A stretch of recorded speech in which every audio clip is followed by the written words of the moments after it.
こんにちは、森です。サビは自己投資ということですね。この季節がやってまいりました。何の季節か。行ってよかった国内旅行ランキング 2025?2026? どっちの動画を撮る季節がやってまいりましたね。で、またね、もう独断と偏見です。勝手に僕が決めてるランキングなんで、ここはこうだろうとか、いや、ここ入っていいんやないかみたいな、そういうツッコミはなしです。僕が今まで行った中で、僕が勝手に決めたランキングなんでね。で、そのランキングの基準として決めてるのが、食事が美味しかったというところですね。そして絶景がある、そういうところ。そして絶景とご飯が美味しくても、それが全部作られたもので旅した感がなかったらやっぱり意味がないので、旅した感があるか、そういうところですね。そしてもう何といっても僕がリピートしたくなる、そういうところを抑えたいなと思っております。そしてやはり大人の穴場旅行ってね、僕はつけてるんで、穴場かどうか、それでランキングしたいと思います。だからめちゃくちゃいいけど有名すぎるとことかはランキングには入ってこない。だから皆さんが思い浮かべるような北海道とか沖縄とか、もう人気スポットが入るか入らないか分かんないです。僕が穴場と判断しないと入ってこないということですね。というわけで行ってみましょう。早速行きますよ。それでは国内旅行行ってよかったランキング第10位は、ちょっと何やったかな、ちょっと忘れた。奄美大島になります。ありがとうございます。おめでとう。奄美大島はこれ3年連続ちゃうんかな。奄美大島が10位に入りました。で、奄美大島はね、もう穴場じゃなくなってきてるのかなっていう感じは正直あるんですけど、まだまだね、やっぱ沖縄のとこと比べると穴場ですし、まだまだ手つかずなところあるし、そしてご飯がなんといっても美味しい。で、絶景もある。で、なんせ僕もリピートしたい。シュノーケリングも最高です。もうそういう僕が推したい要素が全部入ってる。だから上位に来てもおかしくないですけど、今はもうやっぱ奄美大島結構メジャーになってきてるかなみたいな。もう行ったことあるっていう人もいるし、これからもっと人気になるだろうみたいな、沖縄みたいな感じになるだろうと予想される場所なんで10位にさせていただきました。いやー、奄美大島が10位、どうなってしまうんや。それでは引き続いていきたいと思いますよ。ちょっと待ってよ、もうすぐ忘れる。あー、これか。なんか足元がどんどん緩くなってきたぞ。これ大丈夫か。だんだん潮満ちてきてるんじゃん。それでは国内旅行行ってよかったランキング第9位は、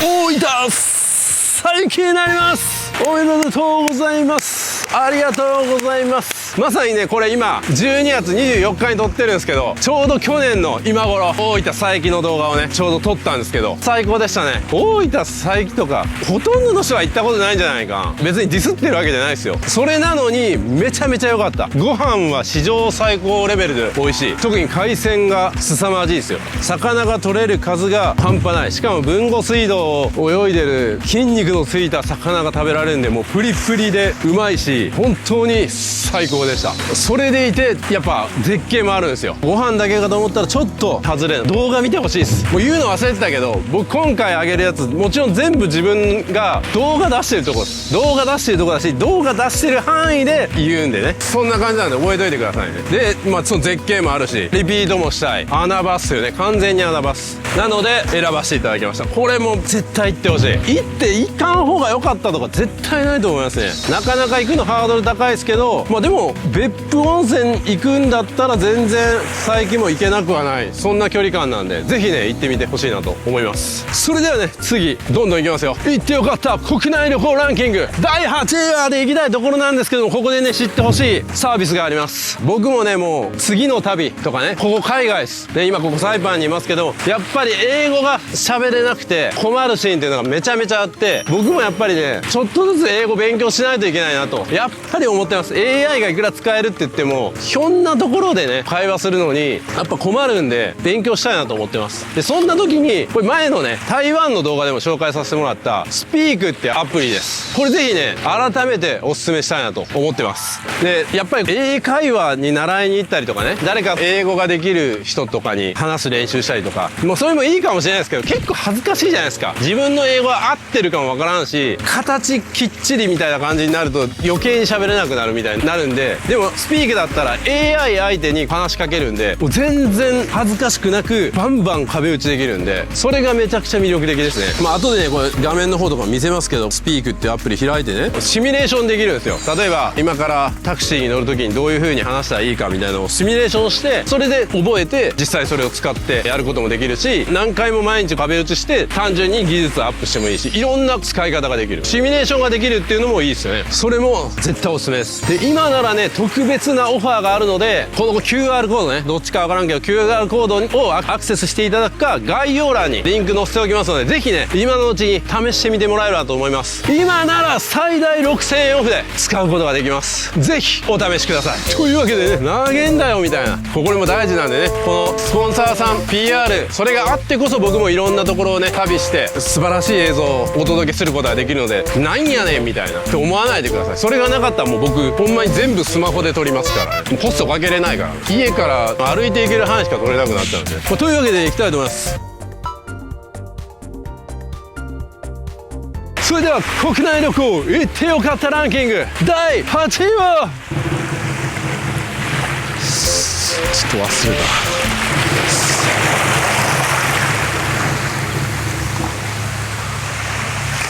波照間島です。おめでとうございます。ありがとうございます。いやー、やっぱ入っちゃいますね。もうランク外になっちゃうかなみたいな、もうそれぐらい有名になったかなぐらいにちょっと思ってたけど、やっぱ入っちゃいますね、波照間島。ここは本当にリピートしたいと思ってるし、実はこの後にも僕は行こうと思ってます。年末年始波照間島で過ごすみたいなことをやりたいなと思ってるぐらい、もうリピートしたい島で、絶景は言うまでもないでしょ。正直今サイパンにいるけど、サイパンよりめっちゃくちゃ綺麗です。海の美しさはサイパンも綺麗ですけどね。で、人の優しさとかもいろんな要素がある。旅した感がめちゃくちゃあります。なかなか簡単に行けるところではないです。行こうと思ってもやっぱり天気が合わなかったり、船が欠航したりとか、もういろんな条件重なってなんとか行けるみたいな、そんなところなんでやっぱ価値がめちゃくちゃありますね。で、まあランキング8位になったのはご飯ですね。ご飯は正直そんな絶品の料理があるとかそういう場所ではないです。むしろご飯があることに感謝したいみたいな、ああ今日ご飯難民になるかと思ったらご飯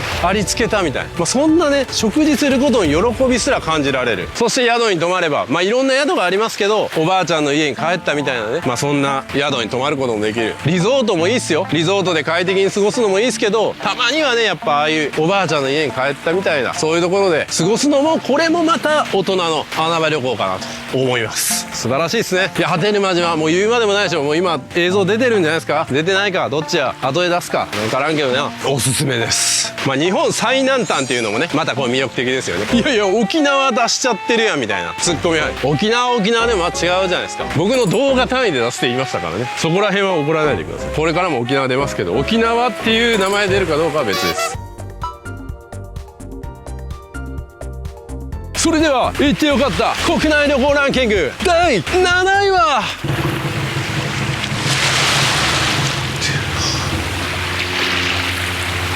与那国島でございます。ありがとうございます。まあ、これも同じような理由ですね。与那国島も日本最西端ということでね、ロマンがあります。もうそれこそまさに一生に一度は行きたい、僕のサムネにあるようなまでに行きたいみたいな、そういう感じのね島でございます。で、ここもご飯美味しい店ありますけど、食事を楽しみに行く場所っていうよりはやっぱり絶景を楽しむ、やっぱり島感を楽しむ、そういう場所ですね。いや、これは本当に日本最西端の夕日を見てほしい。日本で一番最後に落ちる夕日、ロマンありますよね。これ体験してほしい。それをみんなで眺める、これはね、いくらお金払っても体験できない素晴らしい体験だと思います。これはぜひね体験してほしいなと思いますね。で、ご飯もねやっぱありつけることに感謝だし、島も結構コンパクトで、本当にちょっと出たら急に絶景があるみたいな、そういうことも味わえます。で、この与那国島もなかなか行きづらい。船だと結構ゲロ船みたいな感じでなかなか行けない。飛行機で行けますけど、飛行機だったらまあ大丈夫ですけど、船で行こうと思うと相当ハードルが高い、そんな島になっております。ぜひ皆さんも行ってみてもらえればと思います。動画も出てますからね、最高傑作と言ってる人も多い最高の動画になってます。それでは行ってよかった国内旅行ランキング第6位は、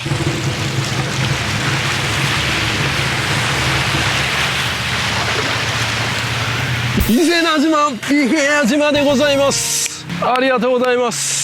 おめでとうございます。いや、なんでまとめてんねんみたいな。伊平屋と伊勢な、なんで別々じゃないねんみたいな。すいません、去年もそれでまとめちゃったんで、今年もまとめさせてもらいました。やっぱここもいいっすね。沖縄本島から行ける離島っていうところで、それこそ慶良間諸島とかね、有名なところがありますけども、そことは違う沖縄北部から行けるところ。沖縄北部はね、これからやっぱ盛り上がってくるって言われてて、ジャングリアだったりとかね、もうできてますし、伊勢だ、伊平屋、あと伊江島とかね、いろいろ面白いところがあります。これも行ってほしいですね。本当にめちゃめちゃ海綺麗だし、本当だったら超人気観光スポットになってもおかしくないのになかなか誰も行ってないんですよ。これがまたいいですね、この穴場感。これは本当にね、ぜひ行ってほしいなと思います。で、伊是名島も本当に神と王の島って僕はね名付けましたけど、もうめちゃめちゃここも素晴らしい島です。で、全然知られてないけど海の中もめちゃくちゃ綺麗だし、もう人も優しいし、名前すら知らなかった人っていっぱいいると思うんですよ。ぜひ行ってほしいですね。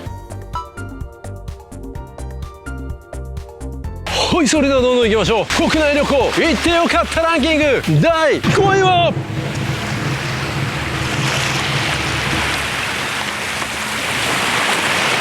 神事になります。ありがとうございます。おめでとうございます。これは初めてランクインしましたね。僕も去年行きましたんで、去年というか動画が出た段階では去年ね行きましたけども、これめちゃくちゃ良かったっすね。いや、穴場でしょう。穴場ですし、もうご飯めちゃくちゃ美味しかったですね。もう本当にご飯を目的に行ってもいいし、絶景も素晴らしい。絶景目的に行ってもいい、そんな場所ですね。で、リピートしたい要素もありますし、本当に5位ですけど限りなくベスト3に入っててもおかしくない、そんな場所でしたね。で、動画も本当に気合を入れて最高傑作な動画に仕上がってるんでね、ぜひ見ていただきたいですね。なんせ全部揃ってる。ただそれでも衰退していってるっていうのがね、非常に考えさせられる。で、唯一無二な場所でもありますよね。ただただ美しい海があるとか、ただただ美味しいご飯があるとかじゃなくて、歴史的にもやっぱり唯一無二なところもあって、本当に味わい深い、そんな島だったと思います。上五島って言ってもね、もちろんいろんな島があるんですけど、今回は動画単位でねまとめさせていただいているので、上五島という名前で挙げさせてもらいました。ぜひね、心配だと思うんで、まず動画見てから、いやそうじゃなくても動画見てからね、何回も予習して、それで行きたくなって行ってまた復習してみたいな、そんなルーティンでお願いします。いや、本当に良かった。マルゲリータやったかな、ホテルで食べた食事とかも忘れられないうまさでしたね。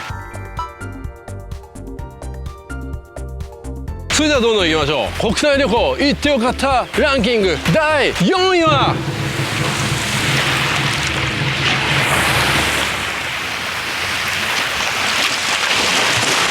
新潟県粟島でございます。ありがとうございます。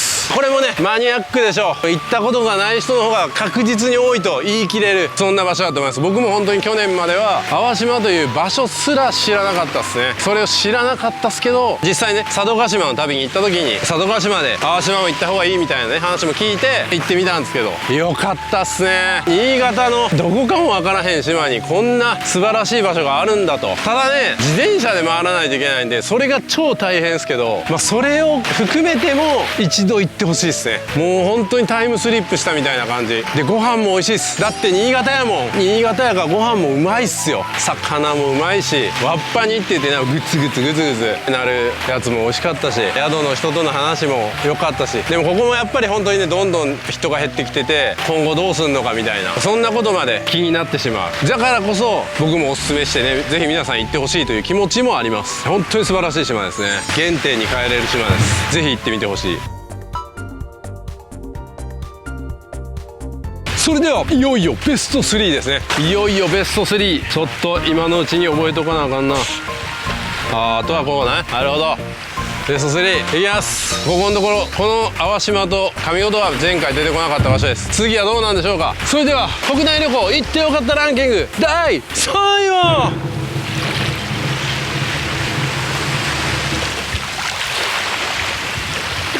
慶良間諸島赤島でございます。おめでとうございます。ありがとうございます。これ慶良間諸島っていうとね、もう結構メジャーだと僕は思ってるんですよ。離島の中でも多分トップクラスの離島かなと思ってるんで、例えば座間味島とか、まだ僕行ってないですけど、渡嘉敷島とかはなんかメジャーなんかなと思うんですけど、なぜか赤島だけが若干マイナーになっちゃうんですね。ほんと全然距離が遠いとかじゃないのに、それなりに近いのにマイナーな感じになるんですよ。でもめちゃくちゃ綺麗なんですよ、海が。いや本当に大人気スポットになってもおかしくないポテンシャルを秘めてるのになぜかまだ穴場感があるという不思議な場所ですね。だって沖縄本島から日帰りで行けちゃう。で海も多分トップクラスですよ。沖縄本島の離島の中で多分トップクラスに美しい、しかもご飯もうまい、そんな場所なのに知らない人も多い謎の島ですね。だからそれだけ穴場感を守り続けている島とでも言えるんですね。だからここはねランキングに入れるかどうかを悩みました。島好きからすると結構知ってるみたいな、赤島いいよねみたいな。でもやっぱ一般の人にはまあ全然知られてないみたいな、そういうところですね。あえてそこをちょっと上げさせていただきました。だから僕だったらもうザマミとかもういいっすよ、いいところですよ。ぜひ一歩足を進めてザマミだけじゃなくザマミ赤島みたいな感じで行ってほしいですね。これも素晴らしい動画に仕上がってるんでね、ぜひ見てほしいです。最高傑作です。もう最高傑作しかないわ。というわけでね、どんどん行きましょう。あと2つになりました。その後もね、もうランキングに入れれなかったけどやっぱおすすめだなというところも言いますんでね。それでは行きます。国内旅行行ってよかったランキング第2位は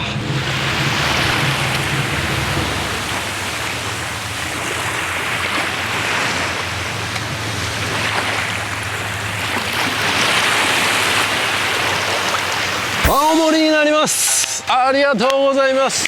おめでとうございます。青森はやっぱ外せなかったっすね。素晴らしい。本当に青森もなんといってもご飯は間違いなくうまいですよ。これもう誰もが知るところでしょう。マグロもうまいし、スイーツもうまいし、肉もうまいし、もうグルメ天国ですね。だから北海道がグルメ天国って知られてますけど、青森ってなんかそこまで知られてないんじゃないかなと思うんですけど、うまいっすね。そして適度な島感があるんですよね、人の優しさが。だからそれもいい。僕は北海道行くんだったら青森行きたいみたいな、そういう感じですね。奥津軽も行きましたけどよかったな。なんもない感じも良かったし、絶景も良かったし、雪も魅力的っすよね。でねぶた祭りの動画も出してますよ。それぐらい青森何個動画出すねみたいな、全地域出していくぞこれからみたいな、それぐらい僕がドハマりしてますね。青森はもう何度でも行きたい。でもやっぱ周りの人に言ったらまだ行ったことないとか言った方がいるんでね、ぜひ行ってほしいですね。去年も2位に青森は入れたんじゃないかなと思うんですけど、今年も引き続いて2位になっちゃいました。いやもうこれしょうがないですね。もう素晴らしい場所です。ぜひ皆さん行ってほしいです。というわけでね、いよいよ残り第1位を残すのみとなりました。ここで恒例のね、皆さんお待たせいたしました。皆さんお待ちかねの宣伝タイム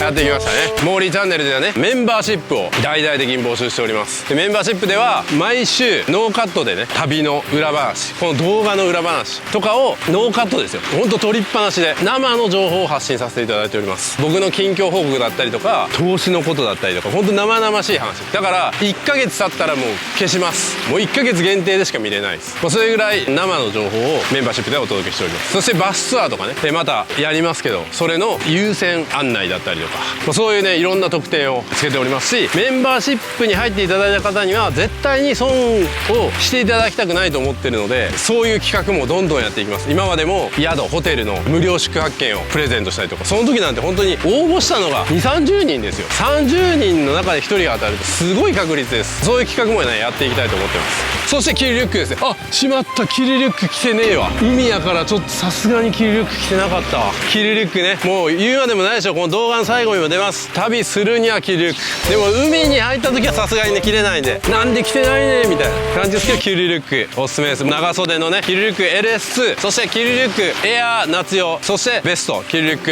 2ですね。もうどれもおすすめです。高評価もいただいておりますので、ね、ぜひ試してみてくださいね。他にもね、モーリー動画塾だったりとか、動画をねこれから学びたいと、モーリーのお手伝いしたいみたいな、そういった方に向けて、今まではねそういった声が上がったら僕がいろいろ無償で教えたりしてたんですけど、それでもねいきなり消えちゃう人とかねいたりとかするんで、ちゃんと費用をいただいてやるようになりました。それもぜひ集まっていただければと思います。このね1月からスタートするモーリー動画塾もうまだ募集開始してないのに予約がすでに7人も入ってる状態です。あと3人で募集枠埋まるんですけど、そんな感じでやっておりますんで、モーリーなんかお金に走りすぎなんじゃないかみたいな、そんなコメントも入りますけど、いやビジネスでやってますから、すいません。僕はもう YouTube を商売でやってます。なので儲からないことはやりません。例えばね、島旅動画とか出したら儲からないです。お金かかるばっかりですけど、でもそれは長い目で見て賞賛があるからやってるだけで、全くただただお金垂れ流しでやることはなかなか難しいですね。だから案件もどしどし募集しておりますし、コラボも募集しておりますし、顧問制度とかもやってますんでね、モーリー相談したい人はぜひお問い合わせください。それではね、投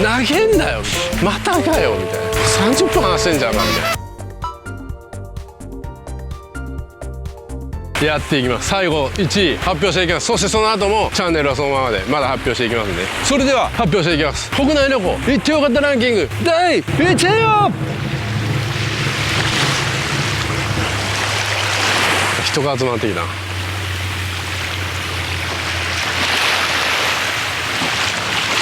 おめでとうございます。壱岐の島になります。ありがとうございます。2連覇ですね。3連覇 ?2 連覇どっち？素晴らしい。今年行った旅、去年行った旅、壱岐の島を超える島は正直ありませんでした。島じゃねえ、島専門じゃないから。壱岐の島を超える観光スポットは僕の中ではまだ見つけられませんでした。もうそれぐらいやっぱり壱岐の島のインパクト強い。今年は行きたいと思ってる。リピート旅。それぐらいやっぱインパクト強かったな。ご飯めちゃくちゃうまいし、なんで知られてないのみたいな。こんなうまくて行きやすくて絶景もあって、しかもコンパクトで別に初心者でも行けるみたいな、こんだけ僕がおすすめ案件じゃないですよ。僕壱岐の島から1円もいただいておりません。でさっきビジネスでやりますって言ってた僕がですよ、1円もいただいてないのにこんなランキング2回も1位にするっておかしいじゃないですか。普通ちょっと100万円渡すんで1位にしてくださいみたいな、そういうね県とかいらっしゃったら1位にするかもしれないですけど、まあそんなんじゃないですけどね。でも壱岐の島には1円もいただいておりません。完全自腹で行ったのにこんだけ進めてる。それなのにまだ行ったことがないみたいな人多いっす。ぜひ行ってほしいですね。壱岐の島からの案件もお待ちしておりますよ。こんだけ進めてるのにそろそろいいんじゃないですか。もう本当に素晴らしいです。ぜひ堪能してほしいですね。ご飯の美味しさと絶景、そしてコンパクトさ、おすすめすぎます。そんな感じでねベスト10発表しましたけども、あくまでも本当に僕の独断と偏見なんで、一般的な話じゃないです。僕みたいな変わり者が勝手に独断と偏見で選んでるだけですからね。であとね、ランキングに入らなかったけどやっぱおすすめだなと思ったところいろいろあります。佐渡島とかもそうですね。佐渡島もめちゃめちゃ良かった。だから僕動画2つ出してます。最高傑作2つ、めちゃめちゃ気合い入れて作ってます。めっちゃ良かった。でも佐渡島はもうさすがに有名じゃないかなと思ったのでランキング入りしなかっただけで、単純な良さっていうのは間違いなく佐渡島あります。素晴らしい島でした。他にもあったかな。まああと佐賀とかね、佐賀の嬉野温泉も良かったし、佐賀もまた行きたいですね。去年は行けなかったですね。佐賀も撮りたいし、長崎もね、もう本当にずっと大好きな場所なんで、本当だったら僕の大好きな場所ランキングだと長崎1位に入ってもおかしくないですけど、もう有名かなみたいなっていうことでランク外しましたけど、僕も長崎は今年もね動画も出しましたし大好きな場所ですね。だから長崎離島もね、やっぱ福江島だったりとか壱岐の島も長崎離島ですからね。僕の長崎好きが出てるでしょ。他にもいろいろありますよね。好きなとこいっぱいあるな。あとね、国じゃないですけどやっぱクルーズ旅とかも良かったっすね。一昨年ぐらいからねクルーズ旅始めて、特にやっぱり飛鳥ですね、飛鳥2、飛鳥3と乗りましたけど、それも良かったっすね。あと小笠原諸島も良かった。この後動画出ますけど、飛鳥2で行った小笠原諸島ね、父島、これも良かったっす。ここもまあ有名なんでランキング入れなかったっすけど、めちゃめちゃ良かったっすね。ウミガメとかね食べれるんですけど、ウミガメ美味しかった。まあいろんな複雑なね気持ちありながら食べましたけど、それも貴重な経験、そこでしか体験できない経験ができたし、海の青さ、これはもうほんと素晴らしいですね。他にもまだまだあります。いろいろメモってたんですけどね。利尻レブンも良かったな、対馬も良かった、沼津とかも良かったし、本当にいろいろいいところがありますけども、これからもね穴場を探して、そして今年はちょっとメジャーなところもやりたいと思ってます。ずっと穴場ばっか攻めすぎたんでちょっと再生落ちちゃうんですよ。僕も生涯でやってるんでね、再生も取りに行かないといけない。だからちょっと今年はメジャーどころもね抑えていきたいと思うんですけど、穴場はもちろんやっていきますんで、皆さんぜひね毛利チャンネルこれからも一本一本が長いですけどテレビで流してもらってバックグラウンドミュージック的な感じで見てもらえればなと思います。あとね、子供が泣き止むみたいな話もあるんで、お子さんいらっしゃる方は毛利チャンネルつけておくとお子さんがよく寝るかもしれませんね。そんな感じでつけていただいたらと思いますし、長いの嫌だと短いのがいいという人はちょい毛利っていうねチャンネルも、毛利チャンネルのヒット動画をギュッと40分以内に縮めたチャンネルも作っておりますんで、そちらも見ていただければと思います。それでは今日はこの辺で終わりたいと思います。もう潮が満ちて夕日も落ちてしまうからな。というわけでありがとうございました。今年もよろしくお願いします。チャンピオンチコトーシメンバーシップではここでは絶対言えない旅の裏話や近況報告などを毎週ノーカットでさせていただいております。メンバーも続々増えておりますので、皆様の参加もお待ちしております。絶対に損はさせません。はい、ついにですね、モーリーチャンネルの新しいコミュニティができました。ディスコードというアプリを使うことになるので、こちらの QR コードかからぜひどうぞ。完全無料で参加できてメンバーの方しか見れない内緒話コーナーもあります。ぜひどうぞインスタグラムや X、スレッズもフォローお願いします。